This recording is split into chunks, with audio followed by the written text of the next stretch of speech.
오늘날 그 성찬이 무미건조하다라고 하는 목사님들은 이 책을 통해서 더 확실한 명쾌한 그런 메시지를 좀 전달할 수 있지 않을까 그런 생각을 합니다.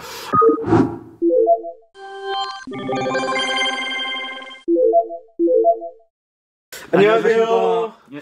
자, 목사의 서재 오늘은 아주 멋진 책 한 권 또 들고 나왔습니다. 예. 바로 이 책입니다. 성찬의 위로. 자, 성찬의 위로입니다. 예. 오늘 성찬의 위로를 직접 써주신 우리 이창호 목사님. 이창호 목사님 모셨습니다. 예. 박수. 감사합니다. 예. 잠깐 소개해드리면은, 네. 이창호 목사님은 이제 이 키르케고르 관련해서 저서를 그동안 쭉 번역을 해오셨고, 이게 네 번째 책이고요. 아, 네. 첫 번째 책은 이제 이방인의 염려, 그 다음에 두 번째 책이 고난의 기쁨, 세 번째가 기독교의 공격, 네. 그리고 네 번째 책, 바로 성찬의 위로라는 책입니다. 사실 그 성찬식이나 또 성찬에 관한 책들 많이 나와 있지 않습니까? 예, 맞습니다. 그러면 그 책과 이 책이 좀 가장 큰 차별점 뭐죠, 목사님? 가장 큰 차별점이 있다고 한다면 네. 기존의 책들은 주로 조직신학적인 의미라든지 아니면은 교리적인 의미에서 성찬을 다루고 있는 반면 네네. 이 책은 가장 큰 특징이 네. 그런 교리적인 측면을 전혀 다루고 있지 않습니다. 그럼 뭐 예. 교리적인 측면이면은 뭐 화채설, 공제설 예, 맞습니다. 이런 것들을 다루는 게 아니라 성찬에 맞습니다. 대한 본질적인 의미를 다루고 있다는 거죠? 맞습니다. 성찬에 대한 본질적인 의미를 다루고 있음에도 불구하고 네. 그거를 어떤 학문적으로 설명하는 것이 아니고 네. 사실 성찬의 의미를 가장 감동적인 의미로 다루고 있는 책이라고 볼 수 있습니다. 근데 이 성찬의 위로는 총 7개 장으로 구성되어 있는데 그 중에서 네. 성찬에 관련된 성경 관련된 구절은 사실 딱 하나 4장밖에 없습니다. 이 4장밖에 없는데 이 4장의 내용이 주님께서 잡히시던 밤에라는 표현이 되어 있지만 네. 영어로도 이게 확인해 볼 수 있지만 네. 이 구절은 원래 주님께서 배신당한 밤에로 되어 있습니다. 배신당한 밤에. 예, 맞습니다. 그런데 여기서 우리는 보통 그 가룟 유다만 배신자로 알고 있습니다. 그렇죠. 그러나 이 책은 우리가 보통 생각하고 있는 가룟 유다만 배신자로 생각하는 생각을 완전히 전부 다 깨주고 있습니다. 네. 예.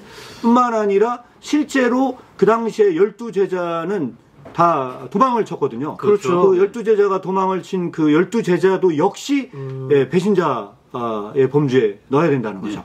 그뿐만 아니라 그 예루살렘 입성할 때 그 왕으로 오신 예수를 찬양했던 그 군중들이 그렇죠. 나중에 환호했던 사람들. 예, 다 돌을 던지고 전부 다 조롱하는 위치에 서 있는데 네네. 그 사람들도 역시 그 시대에 공범으로 넣어야 된다는 겁니다. 예. 특별히 그 베드로가 맞습니다. 아주 예. 엄청 마지막에 아주 그냥 저주를 퍼붓고 그렇죠. 배신했지 않습니까? 예, 맞습니다. 확실하게 배신했어요. 그래서 키르케고르는 거기서 뭐라고 얘기를 하냐면 이 책에서 네. 베드로는 마지막 배신자라는 거죠. 그 마지막 배신자인데 먼저 된 자가 나중 된다고 얘기하지 않았습니까? 네. 성경에. 네네. 근데 첫 번째 제사 된 자가 이 책에 의하면 마지막 배신자가 된 겁니다.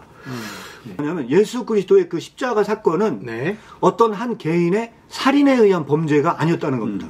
혹은 어떤 사람의 범죄에 누명을 쓰고 죽었다든가 그런 사건이 아니고 네. 그 세대가 저지른 범죄였다는 거죠. 공범이라는 거죠. 공범이었죠. 그래서 전체 모든 사람들이 다 배신자였고 또 암묵적인 공범이라는 얘기네요. 맞습니다. 그래서 키르케고르는 여기에서 생각을 어디까지 확장을 하냐면 오늘날 살아가는 우리가 과연 그 현장에 있었으면 우리는 과연 정말 주님을 변호할 수 있는가에 대한 부분에 대한 질문을 던지면서 그럴 만한 자신이 없다라고 한다면 결국은 우리도 역시 배신자 그룹에 넣어야 되고 이 책은 이 얘기를 하면서 결국은 우리가 성찬을 해야 될 이유를 배신자에서 찾고 있습니다. 그래서 온 인류가 십자가의 공범이라고 한다면 또한 그래서 성찬이 필요하고 그 성찬을 통해서 우리가 또 주님과 화해할 수 있는 그런 자리가 되어야 된다고 이 책은 말하고 있습니다. 어떤 사람이 배신을 당해서 죽음에 이를 때 그 배신자를 초대해서 간절히 그 식사를 원할 수 있는가. 근데 이 구절을 누가복음 22장 15절은 내가 이 만찬을 원하고 또 원했다고 이 성경에서는 이야기를 하고 있습니다. 키르케고르는 특별히 1장에서 이 구절을 집중적으로 다룹니다. 이 다루면서 과연 정말로 배신자를 초대해서 간절히 그 식사를 원할 수 있는 과연 그런 사랑이 이 세상에 존재하는가. 예수 그리스도의 바로 이 성찬, 이 성찬의 의미가 여기에서 더 명확하게 드러나는데 예, 그 당시에 성찬 예식에서는 이 구절이 네. 예, 누락됐습니다. 키르케고르는 그거에 대한 일종의 불만을 제시하면서 네. 이 구절이 실제적인 성찬 예식의 한 구절로 예, 포함되어야 된다는 것을 말하고 있는 것이 바로 1장 내용이라고 볼 수 있습니다. 성찬식에 어떤 메시지들이 좀 이렇게 함께 나눠줬으면 좋을까요? 저는 이 메시지, 물론 여기 7개 강화가 전체가 다 그런 메시지인데 네. 저는 여기에서 분명하게 달아줘야 되는 그 메시지, 여기 이 장으로서 이야기하자면 네. 첫 번째가 예수 그리스도의 사랑입니다. 사랑. 사랑. 예, 배신자까지도 품을 수 있는 그 사랑이 이 성찬에서만 명확하게 드러나기 때문에 네네. 이것이 그동안 성찬에서 간과됐다. 네. 그래서 이 말씀을 드리고 싶고요. 네. 두 번째는 용서입니다. 용서. 용서. 이게 바로 2장의 내용인데 네. 요거는 뭐냐면 마태복음 11장 28절을 다루고 있습니다. 수고하고 무거운 짐진 자들아 다 내게로 오라. 네. 내가 너희를 쉬게 하겠다고 얘기하거든요. 네네. 근데 여기서 말하는 짐이 무엇일까요? 키르케고르는 여기서 명확히 얘기합니다. 우리가 여러 가지 짐을 질 수 있지만 네. 죄의 짐만큼 무거운 짐이 없다는 그렇죠. 거죠. 아, 그렇죠. 예. 네네. 근데 이 성찬에서 그 죄의 짐을 내려놓을 수 있다는 겁니다. 감동인데요. 예, 그래서 여기서 다루고 있는 주제가 바로 용서와 화해입니다. 아. 예, 그리고 세 번째는 더 충격적인 이야기를 하고 있습니다. 사실은. 사랑과 용서. 세 번째는 뭐냐면 성찬대 남기가 주제입니다. 성찬대 남기요? 예, 네. 이 얘기는 무슨 얘기냐면 네. 우리가 성찬 예식을 하고 떠나잖아요. 네. 그렇죠. 그럼 우리는 성찬대에서 떠나기 때문에 이제 떠난 거냐? 그렇지 않다는 겁니다.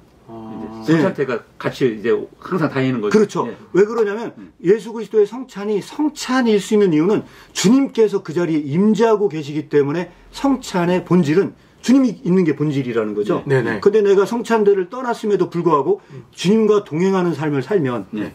거기에 성찬이 계속 남는다는 거죠. 그러니까 그 네. 매일 삶의 예배. 매일의 삶의 예배죠. 그렇죠. 예. 그래서 이게 갈라디아서 2장 20절과도 연관이 있습니다. 예. 내가 그리스도께 십자가에 죽었나니 이제 내가 산 것이 아니고 내 안에 그리스도께서 사는 그 삶을 진행하는 것이 바로 성찬에 계속 남는 이야기를 하고 있습니다. 그렇게 이어지니까 굉장히 감동인데요.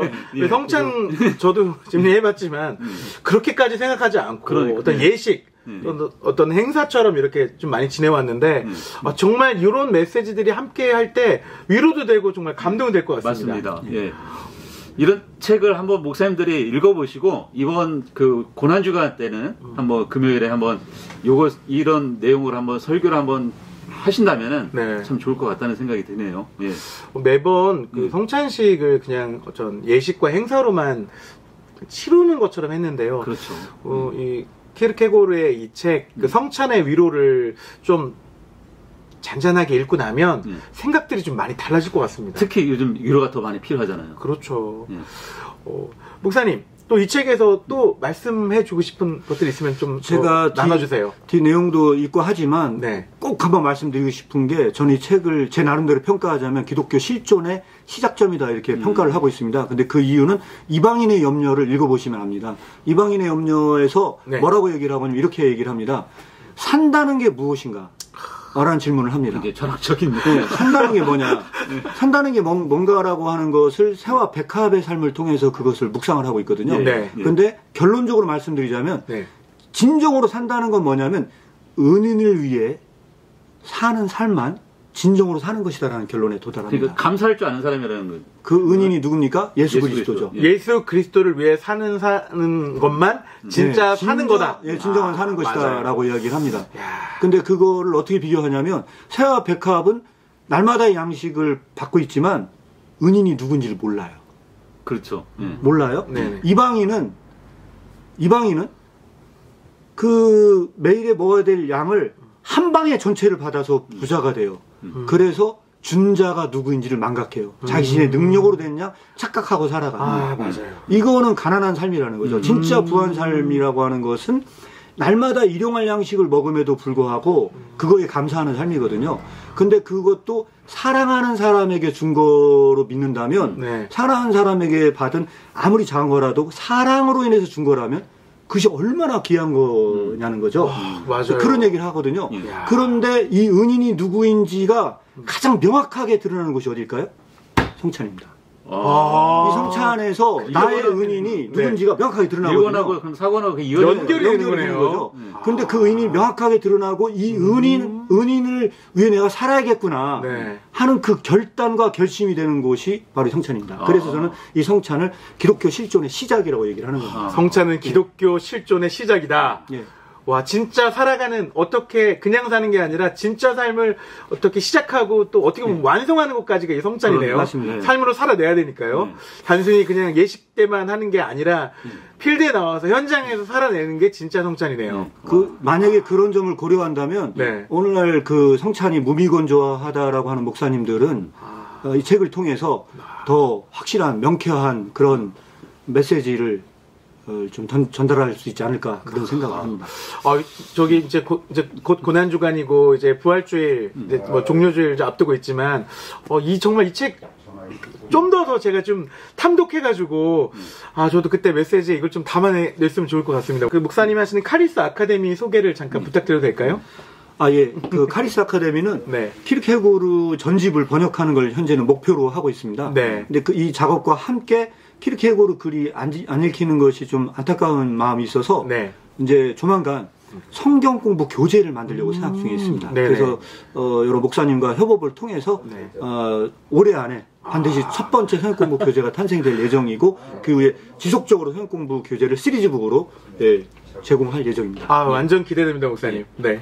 자, 오늘 짧은 시간이지만 키르케고르의 성찬의 위로 이 책 우리 저자는 이창호 목사님과 잠깐 나눠봤습니다.